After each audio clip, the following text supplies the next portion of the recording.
They have done nothing for the betterment of this country. और सोने पे सुहागा ये है कि हर साल इनकी पेंशन भी बढ़ रही है और इनकी तनख्वाहें भी बढ़ जाती हैं। अब उनसे आप टैक्स ले रहे हैं तो वो आप अपनी जेब पे ही बोझ डाल रहे हैं। गवर्नमेंट वो एक जेब से निकाल कर दूसरी जेब में पैसे डाल रहे हैं। That's what how it has been happening. But जो प्राइवेट सेक्टर का मुलाजिम है, जो बैंक्स में जॉब करते हैं, जो कॉर्पोरेट सेक्टर में जॉब करते हैं, छोटे से लेकर बड़ा, वो पिस रहा है, हिट हो रहा है। क्यों? क्योंकि देखें, आप बात करते हैं जी हायर स्लैब में जो इनकम है ना जी, वो तो ये लोग कमाते हैं और इनसे हम जितना मर्जी टैक्स ले रहे हैं। हायर स्लैब में जो पाकिस्तान में लोग कमा रहे होंगे वो 5% या 6% या what ever the amount number is of the salary class, वो होगा। आपने तो मिडल मैनेजर की भी मत मार दी है। इस दफ़ा एक इन्फ्लेशन में मत मारी है। अल्लाह अल्लाह करके कुछ चीज़ें स्ट्रीमलाइन होना शुरू हुई थी, प्राइसेस कम होना शुरू हुई थी, बट अगेन वो वहीं की वहीं खड़ी हुई है चीज़ें। दोबारा चीज़ें बढ़ना शुरू हो गई हैं। जब आप टैक्सेशन करेंगे, इनडायरेक्ट टैक्सेस बढ़ाएंगे, कोई रिफॉर्म लेके नहीं आएंगे। आपने वही काम किया जो कि पिछले साल लोग कर रहे थे। आपको लाने का मकसद क्या हुआ? जिस जो भी लेके आया आपको, आप टेक्नोक्रेट हैं, आप पाकिस्तान के सबसे बड़े one of the biggest bankers हैं आप, और आपने एक बहुत बड़ा इदारा जिसको आप हेड कर रहे थे, पाकिस्तान का सबसे लीडिंग बैंक है, आपने भी वही हरकत की है जो एक नॉर्मल पॉलिटिकल आदमी कर सकता था कि यार जो पिस रहा उस पर बोझ डालते जाओ। एवरी पर्सन जो कि 10-15-20 हज़ार रुपये आजकल के दौर में जो गुजारा करना चाह रहा है लाइफ के अंदर, उसका टैक्स बढ़ गया। 1 लाख रुपए जो कमा रहा था, जिसका टैक्स शायद 5,000 था फॉर इंस्टेंस, वो अब 10,000 रुपये टैक्स देगा। 5 लाख की सैलरी वाला बंदा जो है, जो शायद पहले 1.25 लाख रुपये टैक्स देता था, वो 1,30,000 टैक्स देगा। आपने उसकी इनकम के ऊपर बोझ डाल दिया। इससे होगा क्या? आपका अच्छा टैलेंट ये मुल्क छोड़ के जाएगा, उसको जाना चाहिए।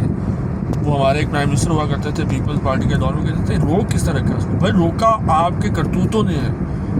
आपने मुल्क का इतना बुरा हाल कर दिया हुआ है कि बाहर के लोग आप पे ट्रस्ट नहीं करते। अभी यूएई के वीज़ास बंद हुए हैं पाकिस्तानियों के लिए। क्यों बंद हुए हैं? Because you are not in a good books in the world. और ये आपका टैलेंट ना बाहर जा सकता है, ना इस मुल्क में रह के काम कर सकता है। जो अच्छा टैलेंट है वो निकल जाएगा बड़े आराम से। जो एवरेज टैलेंट जो रह जाएगा यहाँ पे, वो मुल्क कितना अच्छा चला सकेगा? ऊपर से आपने इनडायरेक्ट टैक्सेस की भरमार कर दी। आपने पेट्रोल, जो कि शायद सबसे बड़ा एलिमेंट है हमारे इन्फ्लेशन के अंदर, पेट्रोल की प्राइस बढ़ती है तो रोटी की प्राइस भी बढ़ जाती है। वो तो जो आपने एग्रीकल्चर के अंदर किया है फार्मर के साथ, रोटी के मामले के ऊपर, गंदम के मामले के ऊपर, that is another story. But salaried class जो कि ये मुल्क चला रहा है, जिसकी टैक्सेशन की बेसिस के ऊपर इकॉनमी चल रही है, आप उसको क्या इंसेंटिव दे रहे हैं? आप मेरे से जितना टैक्स कलेक्ट कर रहे हैं, क्या आप उसके एवज मुझे कुछ रिबेट दे रहे हैं? जहाँ मुझे एग्जाम्पशंस थी, कुछ इन्वेस्टमेंट्स करके, कुछ न कहीं पैसा सेव करके, आपने मेरे से वो भी वापस ले ली। भाई चाहते क्या हैं आप? और सबसे ज़्यादा मुझे जो पशेमानी है और जो गुस्सा है अपने आप पे भी है कि हम जैसे लोग सिर्फ बातें कर सकते हैं, हम लोग घर से बाहर निकलना नहीं चाहते हैं। Why the intellect of this country, जो पढ़ा लिखा तबका है, जो यंग बच्चे हैं या जो करियर स्टार्ट कर रहे हैं, जिन्होंने किया हुआ है, या जो मिडल एज लोग हैं जिन्होंने इस मुल्क के हालात और वाक़यात देखे हैं, ये लोग आखिर बाहर क्यों नहीं निकल रहे हैं? आप इतनी इंटेलेक्चुअल डिसऑनेस्टी कर रहे हैं इस मुल्क के साथ, अपनी तालीम के साथ, कि आप अपने राइट्स के लिए बाहर निकल नहीं रहे। मैं किसी सड़क पे जाता हूँ तो मुझे टैक्स देना है। मैं किसी होटल में जाता हूँ तो मुझे वहाँ पे वॉशरूम यूज़ करना, तो मुझे टैक्स देना है। मुझे हॉस्पिटल में जाना है तो मैं प्राइवेट हॉस्पिटल चुनूँगा, मैं गवर्नमेंट हॉस्पिटल में नहीं जाऊँगा, because the facilities are not available there. मैं अपने बच्चों को गवर्नमेंट स्कूल्स में दाखिल नहीं करा सकता, because for me the education system in the government school is not good enough as compare to private schools.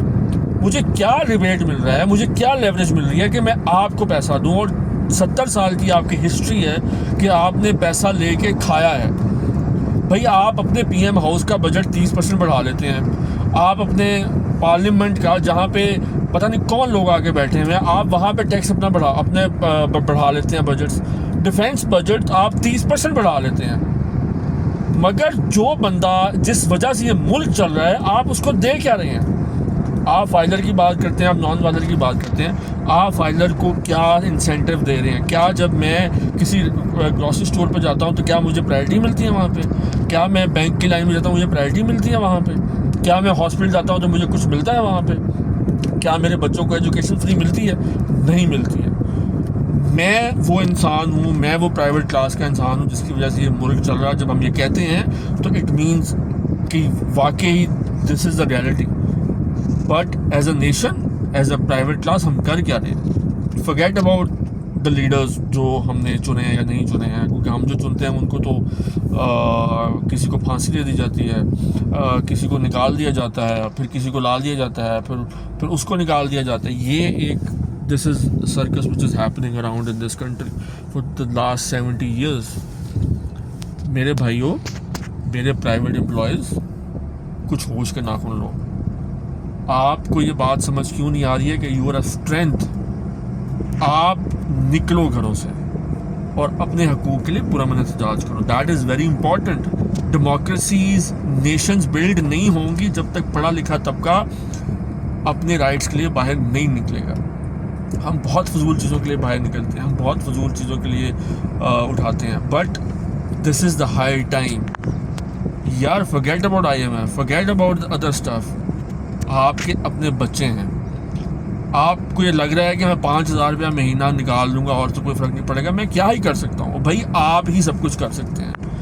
हमें इस बात को बिल्कुल लाइट नहीं लेना चाहिए।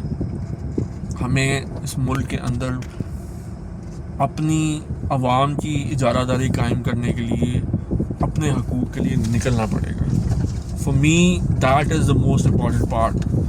और हम अगर नहीं निकल रहे हैं तो एटलीस्ट हम अपनी आवाज़ तो बुलंद करें, because at the end of the day आप इसी तरह ज़िंदा मर जाएंगे और आपको पूछने वाला कोई नहीं होगा। यहाँ पे तो कब्रों पर भी टैक्स लग जाएगा।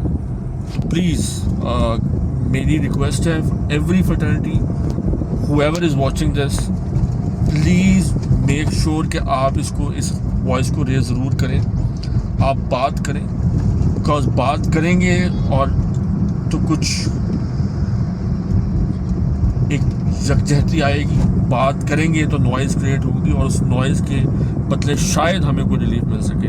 बिकॉज आजकल के दौर में जहाँ पे इतनी इन्फ्लेशन है, जहाँ पे एक नॉर्मल 3-3.25 लाख रुपया कमाने वाला बंदा जिसको किराए के घर पे रहना पड़ जाए और जिसके बच्चे इंग्लिश मीडियम स्कूल में जा रहे हों, जो पढ़ा लिखा आदमी हो, वो सर्वाइव नहीं कर सकता।